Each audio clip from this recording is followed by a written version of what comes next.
अहमदनगर छत्रपती संभाजीनगरच्या बॉन्डीवर गोदावरी नदी पात्रात दोन धनगर समाजाच्या तरुणांनी जलसमाधी घेतल्याचं कळत आहे. मात्र त्यांनी खरंच जलसमाधी घेतली आहे का नाही हे अद्याप स्पष्ट नाहीये. तरी मात्र NDRF ची टीम इथे दाखल झालेली आहे आणि त्यांची शोध मोहीम सुरू आहे. आपण पाहू शकतो की पुण्यावरून सुद्धा NDRF ची टीम बोलवण्यात आली आहे.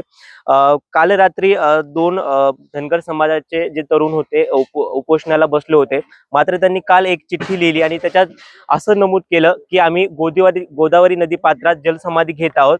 ते इथे गोदावरी नदी पात्राच्या साईडला आले सुद्धा आणि त्यांनी त्यांची गाडी साईडला लावली. त्यांच्या चप्पल सुद्धा इथे पोलिसांना सापडल्या.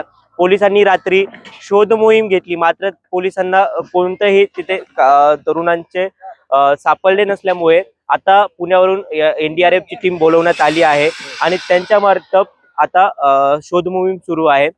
पाहावं लागेल की दोन तरुण खरंच इथे सापडतात की किंवा त्यांनी घेतली नाही. मात्र उद्याप हे स्पष्ट होऊ शकलं नाही की ते दोन तरुण गेले कुठे. राम बुधवंत, नवराष्ट्र न्यूज, छत्रपती संभाजीनगर.